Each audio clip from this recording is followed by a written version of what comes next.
everybody. I am Eyal, VP Marketing of Playscape, formerly known as MoMinis, and we are a technology-based mobile game publisher. And as you can see, we have just recently rebranded. I mean, thank God, what kind of name was MoMinis anyway? But more seriously now, we have been publishing games since 2008, so we really got to see all the changes that took place in the market since the iPhone and the Android ecosystem were launched, as publishers and as consumers. So today we are going to discuss the evolution of Android discovery. And we are going to do that by examining Google's strategy and the way they've implemented the strategy over the years. But we cannot really do that. We cannot really seriously discuss Google's strategy before examining what happened just before that, which is the launch of iPhone and Apple's ecosystem. So, you know, I really like presentation and conferences because when I prepare for a presentation, I have to stop everything that I do, lean back, and look at the bigger picture. So why don't we all do that? Why won't we all lean back? And instead of looking into the numbers and the conversion, the CPIs, let's look at the bigger picture together. In 2008, the world used to look very different than it looks today. It was entirely dominated by carriers who took 50% of all revenue. They also had many content restrictions, and I think that at the time, little independent developers and small-scale studios couldn't really take part in this ecosystem.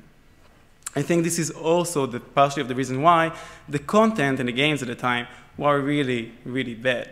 It's not only that the technology was not there, but also because the world was dominated by 5 very big publishers like EA, Gameloft, and Glue Mobile, and that left very little space for innovation and competition.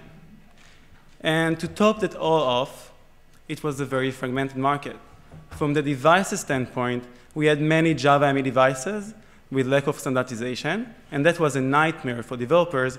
And from the distribution standpoint, we had multitude of stores by each one of the carriers in different geolocations. And at that time, something very interesting began to happen. The millennial generation has crossed a tipping point and started consuming products and content. And a few facts about this generation. They are voracious users of new technology. They are also money obsessed, and they value security. So looking at all of these facts, all of these figures, it's really clear that Apple's strategy was a recipe for success. In 2011, the media has become obsessed in finding combinations of companies, national debts, and other interesting things that Apple was worth more than. At the time, Apple's market capitalization topped $460 billion. If you took the combined market cap of Google and Microsoft together, they still fell behind Apple's market cap. According to analysts, Apple's managed to pull off 80% of all smartphone industry profits, and they also had the most profitable quarter among technology companies at the time. And to top that all off, if you took all the 7 vendors that competed with Apple at that time, and that includes, by the way, phone manufacturers like HTC, Motorola, Samsung, LG, Nokia, all together, and you multiply the sum of them by 2, they still fell behind Apple. But even at that time, even in 2011, many people claim that if Apple wishes to maintain the same level of success, they have to loosen their grip on their iOS and phone manufacturing. Because as successful as the strategy might have been, it is the consumers who are suffering.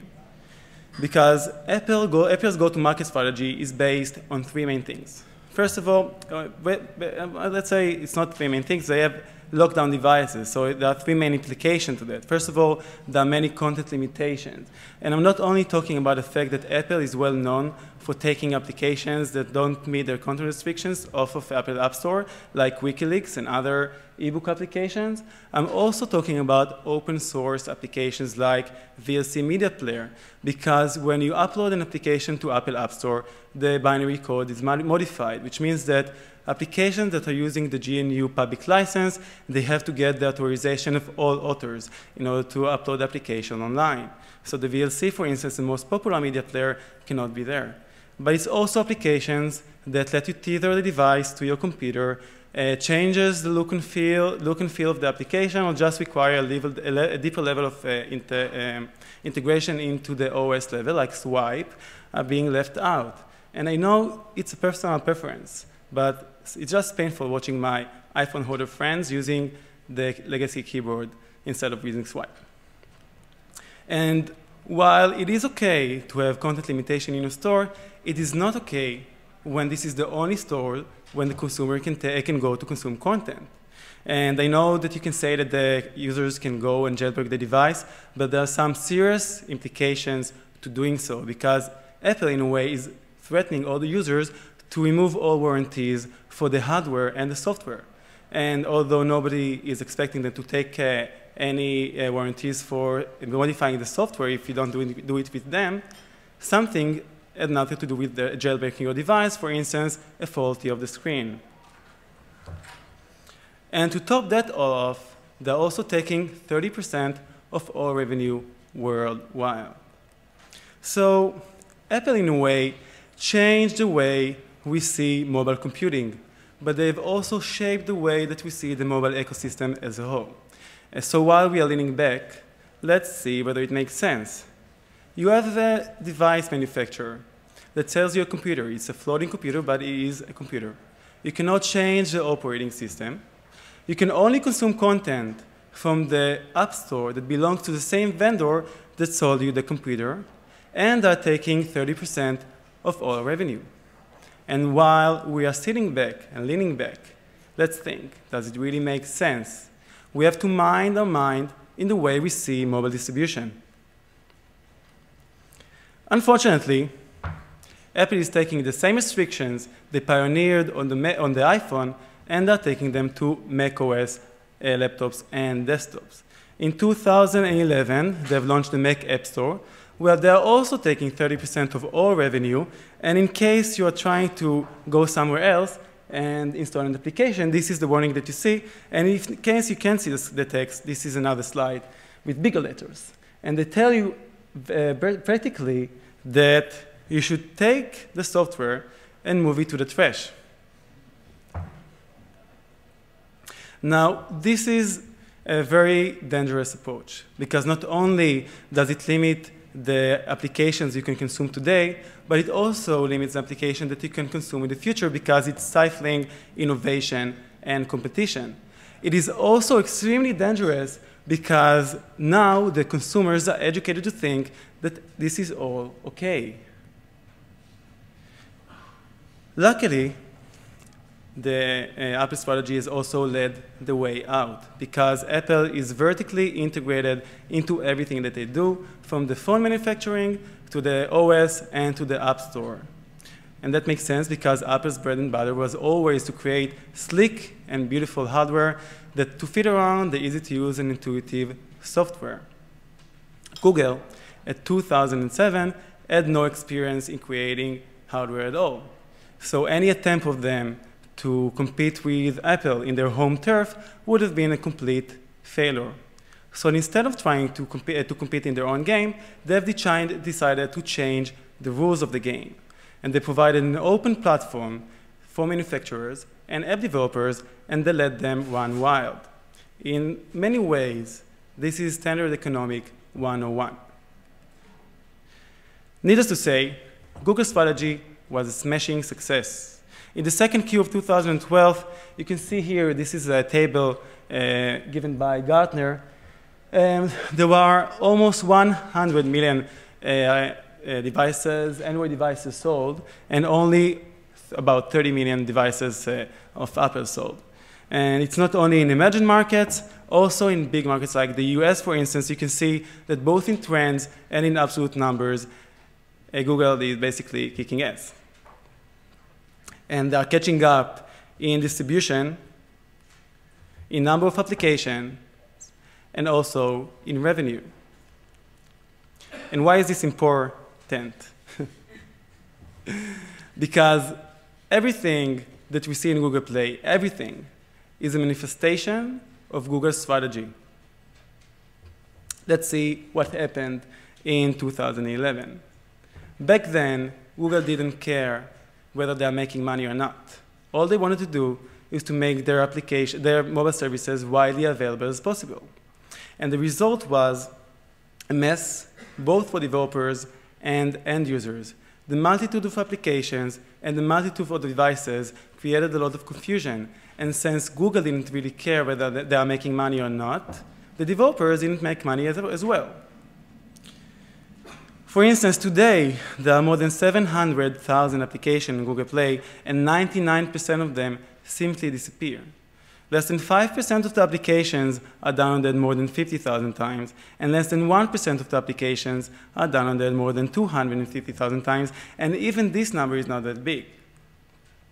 So in 2012, Google decided to change their goals, and they invested heavily in quality over quantity, and also in Google+. So this is the changes we saw in Google Play. In the past, Google algorithm used to prefer new games over old games. So promoting new games as a publisher was much easier. What we saw in the last couple of months is that old games, they start to trend up without any apparent reason. They have also added a lot of promotional channels that are controlled manually. The feature list got longer, and there are also new channels like list and editor's choice, and we're going to touch this point in the next few slides. In addition to that, search has changed. In the past, you would have entered the keyboard, and then you would have gotten the result, the list of the result. And now, instead of that, when you enter the keyboard, what you see is the different applications that were successful and contain this keyword, and sometimes you are even being directed to the page of the application instead of the search results. In addition to that, applications that get more +1s are also ranked higher than other applications, and they've also added a recommended for you section in the home page of Google Play for applications that are popular in Google+. And this is what we have to remember. They have the Android OS, which is a very open platform, especially if you compare it to the iOS. But they also have Google Play, and Google Play and the Android platform are not the same. Let's look at Google Play. Look at how many manually promotion channels they have. You have featured and staff picks and editor's choice apps and top developer badge, and also now you have lists in the state. Can someone in the audience tell me if they know the difference between staff picks and editor's choice? I didn't think so. By the way, looking deeply into Android ecosystem, you can see that when you try to install an application that doesn't come from Google Play, you get this kind of warning. And although they don't tell you to move it to the trash, they do try to warn you that the application might not be safe. And this is very interesting because Google do not moderate the application they have in Google Play. So, from my point of view, I cannot understand why it's safer to consume applications from Google Play than consuming them from other sources, distribution channels. So let's examine Google Play for a second. They have content restrictions, and they also know to kick applications that do not meet the content requirement. It is the only functioning app store on the Android OS, and I think partially because Google have the unfair advantage of installing the application of all of the devices they distribute, and also giving warnings like the ones you see on the screen. And they also control the payment, cutting down 30% of all revenue. It seems like, in many ways, Google are following Apple's steps in a very dangerous direction. So, what are going to be Google goals for 2013? I think it might be a little bit too soon to tell. I believe that they're going to use the new promotional channels they have that they control manually to push tablet applications and try to take over the tablet market.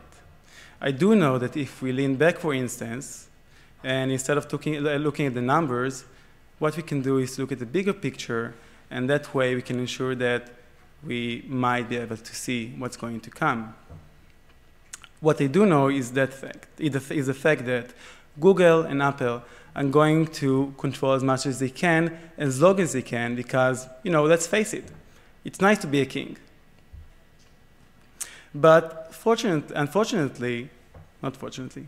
luckily for us, strategies that do not benefit the end users and cannot really last for a long period of time, and history has proven that to us over and over again, because no place and no ecosystem can be perfect if they deny their citizens the freedom to live it or to change it. Thank you for listening.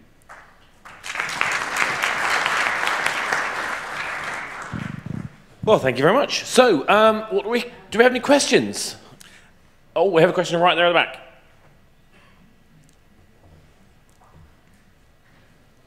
You see now, as an app developer, one of the problems I see with all these app stores is it's like having a big department store with only a 1 meter wide display. And even though you have editors lists and pick lists, what I'm wondering is why can't they learn from people like Amazon how you do long tail exposure and also help users find the type of products they want? I mean, why isn't that happening? At least Amazon is doing something too, but they're also restricting to their own device. But what's your opinion on that? Why isn't someone jumping in, or why isn't Apple jumping in and buying Amazon so they can do it better? Well, I think basically what Google tried to do is to offer the same kind of experience to developers. And as a developer, I can go to Apple, for instance, and ask for a special promotion. So Google, what they want to do is to give you the same thing and the same experience, so they can compete with Apple. So I think this is what they had in mind. Obviously, every time that something wrong happens in the market, another player in the market can take it and make it an advantage. So yes, Amazon can use it to their benefits. I do think that their strategy in opening just a store is not as powerful as having your operating system in every device all across the globe. I should go a little bit further than that. I think that we have to think about what the objectives are for the App Store owner. And if you're Apple, and to a certain extent Google, your objectives are not necessarily to sell every game that's out there. In fact, it's actually very easy to find a game. It's just very hard to find your game. So, that's an important difference. Well, I mean, I agree and disagree in a way, because Google, what they do best is to create algorithms. So for me, it makes more sense for them to invest in the automatically controlled and manage the channels. So instead of creating manually controlled channels, they can just improve the algorithm, making the best applications to float instead of just the junk that used to be there. And actually, I agree with you. I think that's a really important point. So when I was running the 3 App Store, I was making the editorial decisions about what content went live. And I had a strategy of, I'm only going to put the best games live. But that was the best games on my taste, which is obviously very good. Well, I like to think so. But the reality is that you couldn't scale like that. And what I was talking about is absolutely vital, because what I think Google are doing, and I think this shows in the way the charts are much more about, like we said earlier on, word of mouth and quality, that what they're trying to do is make it so it's the person's behavior that determines the applications they see. And actually, how could you get wider than that in terms of the retail space? So there's a lot of value in there.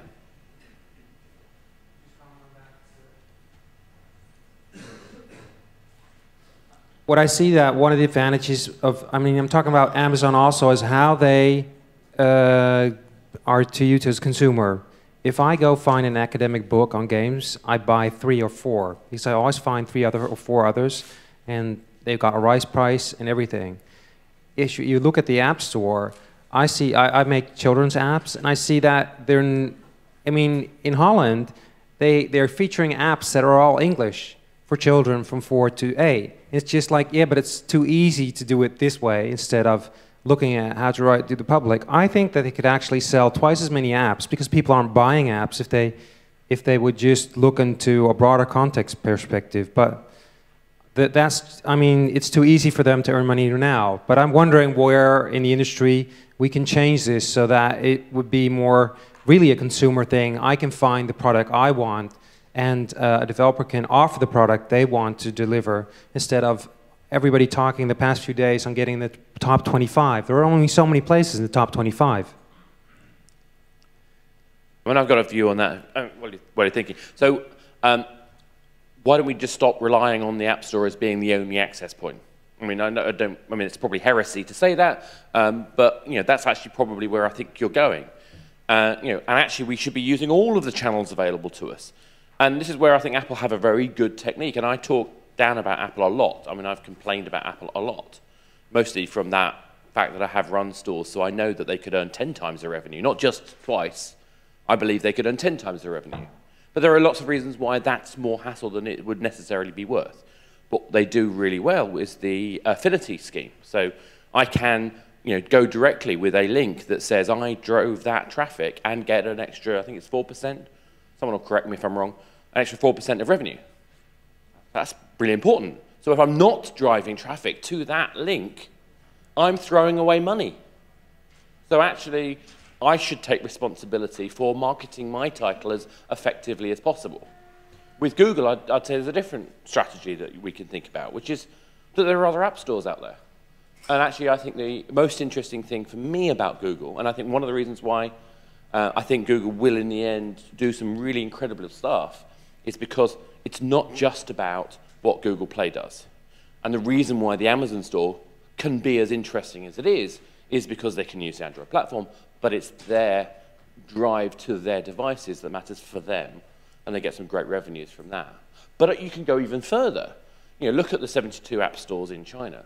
You know, some of them are successful, some of them are less so, but they are targeting different niche audiences. Look at the way that some operators in some of the third, you know, world countries or the sort of wider range countries are still driving audiences who might not have had access to a credit card or might be using operator billing that we don't do in Europe or America anymore. And maybe we'll see other innovative, you know, disruptive techniques come along. I still suspect there'll be a couple more players coming in that will challenge the way we think about purchasing content. I wonder what Steam could do if they unified the whole experience across PC and console and mobile. I mean, I don't know if they're going to do that, but it's thinking like that I think is worth imagining and trying. But anyway, that's me. I think that, I mean, I strongly believe that what we can and what we should currently is to create a cross-platform brand instead of being dependent on, as the Oscar said, on Google Play and just Google Play, for instance. I think, I mean, putting the presentation aside, we learned a lot from working with Google, together with them, and it is an amazing platform. I mean, the situation currently looks a little bit scary for someone who watches things from the side, and therefore I think that that's something that we have to do currently, but Google is an amazing platform, so I don't want anyone to take that away from them. But in order to overcome these things and changes that we see, the opportunity to create a cross-platform brand is there. I mean, nobody is going to Google Play and get to know Facebook by searching on Google. And that's, you know, an extreme example, but they are out there. And if you take Google Play, the Apple App Store, Amazon, and Facebook and connect them all together, you are not dependent on one promotional, one distribution channel and just a few promotional channels as well. The other opportunity for developers is to start working with publishers and not trying to self-publish it themselves. And I'm not only saying that as a publisher, it's actually much easier to do so because between different publishers there is competition. So everybody is trying to give the best deal and attract the best developers. And when you work with a publisher, they have to take all the marketing spending, the acquisition costs on themselves, and you can focus on creating the game yourself. So that's another approach. And then, you know, after learning about the ecosystem, you can start doing your own thing if this is what you're looking for. Cool. So does that help answer the question? Great. So and I think this is a massive area of debate. Oh, more comments? Okay, we promised to give a device. Yeah, go for it. Oh, yes, of course. Yes. Go for it. So I don't know if, can you? Okay, thank you. The all-important device. So we're always giving away a device, and I really tried to put the content inside the presentation, but I couldn't find a way to do that. So we're just going to have a lottery, and hopefully the guy that gave us his ticket, business card, is here in the audience. I'm going to try it like a couple of times, and if not, we'll just do it in our booth. So, drum roll, please. there are more cards than there are people in here. Okay. Bennett? Bennett, from this card. Okay. Note to self, this method is not really working. Okay, a couple of times. More. So we have Malt with a pig on his card. Oh, hey. Great, you're here. We have a winner. Yay.